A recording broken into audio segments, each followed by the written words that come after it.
ओम श्री परमात्मने नमः। ओम नमो भगवते वासुदेवाय। श्रीमद्भागवतम महापुराण प्रथम स्कंद अध्याय 12। परीक्षित का जन्म। शौनक जी ने कहा कि अश्वत्थामा ने जो अत्यंत तेजस्वी ब्रह्मास्त्र चलाया था उससे उत्तरा का गर्भ नष्ट हो गया था, परंतु भगवान ने उसे पुनः जीवित कर दिया। उस गर्भ से पैदा हुए महाज्ञानी पर महात्मा परीक्षित के, जिन्हें सुखदेव जी ने ज्ञानोपदेश दिया था, जन्म कर्म मृत्यु और उसके बाद जो गति उन्हें प्राप्त हुई वह सब यदि आप ठीक समझें तो कहें। हम लोग बड़ी श्रद्धा के साथ सुनना चाहते हैं। तो सूत जी ने कहा, धर्मराज युधिष्ठिर अपनी प्रजा को प्रसन्न रखते हुए पिता के समान उसका पालन करने लगे और भगवान श्री कृष्ण के चरण कमलों के सेवन से वे समस्त भोगों से निष्प्रिय हो गए थे। शौनकादि ऋषियों उनके पास अतुल संपत्ति थी। उन्होंने बड़े बड़े यज्ञ किए थे तथा उनके फल स्वरूप श्रेष्ठ लोकों का अधिकार प्राप्त किया था। उनकी रानियां और भाई अनुकूल थे। सारी पृथ्वी उनकी थी। वे जम्बू द्वीप के स्वामी थे और उनकी कीर्ति स्वर्ग तक फैली हुई थी। उनके पास भोग की ऐसी सामग्री थी जिसके लिए देवता लोग भी लालायित रहते थे। परंतु जैसे भूखे मनुष्य को भोजन के अतिरिक्त तो दूसरे पदार्थ नहीं सुहाते, वैसे ही उन्हें भगवान के सिवा दूसरी कोई वस्तु सुख नहीं देती थी। शौनक जी, उत्तरा के गर्भ में स्थित वह वीर शिशु परीक्षित जब अश्वत्थामा के ब्रह्मास्त्र के तेज से जलने लगा, तब उसने देखा कि उसकी आंखों के सामने एक ज्योतिर्मय पुरुष है। वह देखने में तो अंगूठे भर का है, परंतु उसका स्वरूप बहुत ही निर्मल है। अत्यंत सुंदर श्याम शरीर है। बिजली के समान चमकता हुआ पीतांबर धारण किए हुए हैं। सिर पर सोने का मुकुट झिलमिला रहा है। उस निर्विकार पुरुष के बड़ी ही सुंदर लंबी लंबी 4 भुजाएं हैं। कानों में तपाए हुए स्वर्ण के सुंदर कुंडल हैं। आंखों में लालिमा है। हाथ में लूके के समान जलती हुई गदा लेकर उसे बार बार घुमाता जा रहा है और स्वयं शिशु के चारों ओर घूम रहा है। जैसे सूर्य अपनी किरणों से कोहरे को भगा देता है, वैसे ही वह उस गदा के द्वारा ब्रह्मास्त्र के तेज को शांत करता जा रहा था। उस पुरुष को अपने समीप देखकर वह गर्भस्थ शिशु सोचने लगा कि यह कौन है। इस प्रकार उस 10 मास के गर्भस्थ शिशु के सामने ही धर्मरक्षक अप्रमेय भगवान श्री कृष्ण ब्रह्मास्त्र के तेज को शांत करके वहीं अंतर्ध्यान हो गए। तदंतर अनुकूल ग्रहों के उदय से युक्त समस्त सद्गुणों को विकसित करने वाले शुभ समय में पांडु के वंशधर परीक्षित का जन्म हुआ। जन्म के समय ही वह बालक इतना तेजस्वी दिख पड़ता था कि मानो स्वयं पांडु ने ही फिर से जन्म ले लिया हो। पौत्र के जन्म की बात सुनकर राजा युधिष्ठिर मन में बहुत प्रसन्न हुए। उन्होंने धौम्य, कृपाचार्य आदि ब्राह्मणों से मंगल वाचन और जात कर्म संस्कार करवाए। महाराज युधिष्ठिर दान के योग्य समय को जानते थे। उन्होंने प्रजातीर्थ नामक काल में अर्थात नाल काटने के पहले ही ब्राह्मणों को स्वर्ण, गौएं, पृथ्वी, गांव, उत्तम जाति के हाथी, घोड़े और उत्तम अन्न का दान दिया।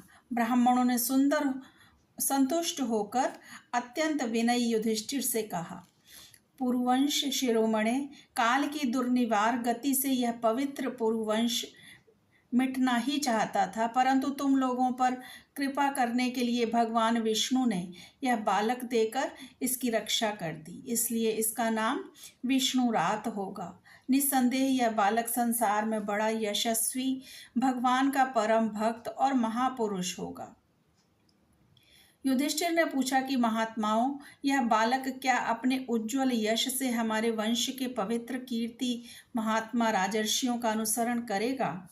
तो ब्राह्मणों ने कहा कि धर्मराज, यह मनुपुत्र इक्ष्वाकु के समान अपनी प्रजा का पालन करेगा और दशरथ नंदन भगवान श्री राम के समान ब्राह्मण भक्त और सत्य प्रतिज्ञ होगा।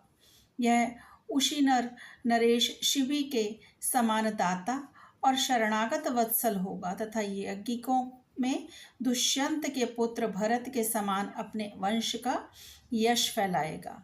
धनुर्धरों में यह सहस्त्र बाहु अर्जुन और अपने दादा पार्थ के समान अग्रगण्य होगा। यह अग्नि के समान दुर्धर्ष और समुद्र के समान दुस्तर होगा। यह सिंह के समान पराक्रमी और हिमाचल की तरह आश्रय लेने योग्य, पृथ्वी के सदृश तितिक्षु और माता पिता के समान सहनशील होगा। इसमें पितामह ब्रह्मा के समान समता रहेगी और भगवान शंकर की तरह यह कृपालु होगा और संपूर्ण प्राणियों को आश्रय देने में यह लक्ष्मीपति भगवान विष्णु के समान ही होगा। यह समस्त सद्गुणों की महिमा धारण करने में श्री कृष्ण का अनुयायी होगा। रंति देव के समान उदार होगा और ययाति के समान धार्मिक होगा। धैर्य में बलि के समान और भगवान श्री कृष्ण के प्रति दृढ़ निष्ठा में यह प्रहलाद के समान होगा। यह बहुत से अश्वमेध यज्ञों का करने वाला और वृद्धों का सेवक होगा। इसके पुत्र राजर्षि होंगे। मर्यादा का उल्लंघन करने वालों को यह दंड देगा। यह पृथ्वी माता और धर्म की रक्षा के लिए कलयुग का भी दमन करेगा। ब्राह्मण कुमार के श्राप से तक्षक के द्वारा अपनी मृत्यु सुनकर यह सबकी आसक्ति छोड़ देगा और भगवान के चरणों की शरण लेगा। व्यास नंदन, सुखदेव जी से यह आत्मा के यथार्थ स्वरूप का ज्ञान प्राप्त करेगा और अंत में गंगा तट पर अपने शरीर को त्याग कर निश्चय ही अभय पद प्राप्त करेगा।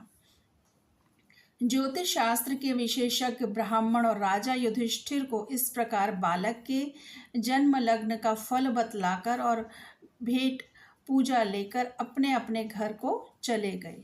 वही यह बालक संसार में परीक्षित के नाम से प्रसिद्ध हुआ, क्योंकि वह समर्थ बालक गर्भ में जिस पुरुष का दर्शन पा चुका था उसका स्मरण करता हुआ लोगों में उसी की परीक्षा करता रहता था कि देखें इनमें से कौन सा वह है। जैसे शुक्ल पक्ष में दिन प्रतिदिन चंद्रमा अपनी कलाओं से पूर्ण होता हुआ बढ़ता है, वैसे ही वह राजकुमार भी अपने गुरुजनों के लालन पालन से क्रमशः अनुदिन बढ़ता हुआ शीघ्र ही सयाना हो गया। इसी समय स्वजनों के वध का प्रायश्चित करने के लिए राजा युधिष्ठिर ने अश्वमेध यज्ञ के द्वारा भगवान की आराधना करने का विचार किया, परंतु राजा से वसूल किए हुए कर और दंड की रकम के अतिरिक्त और धन न होने के कारण वे बड़ी चिंता में पड़ गए। उनका अभिप्राय समझकर भगवान श्री कृष्ण की प्रेरणा से उनके भाई उत्तर दिशा में राजा मरुत और ब्राह्मणों द्वारा छोड़ा हुआ बहुत सा धन ले आए। उससे यज्ञ की सामग्री एकत्र करके धर्मभीरु महाराज युधिष्ठिर ने 3 अश्वमेध यज्ञों के द्वारा भगवान की पूजा की। युधिष्ठिर के निमंत्रण से पधारे हुए भगवान ब्राह्मणों द्वारा उनका यज्ञ संपन्न कराकर अपने सुहृद पांडवों की प्रसन्नता के लिए कई महीनों तक वहीं रहे। शौनक जी इसके बाद भाइयों सहित राजा युधिष्ठिर और द्रौपदी से अनुमति लेकर अर्जुन के साथ यदुवंशियों से घिरे हुए भगवान श्री कृष्ण ने द्वारका के लिए प्रस्थान किया। ओम नमो भगवते वासुदेवाय। श्री कृष्ण अर्पणम अस्तु। हरे कृष्णा।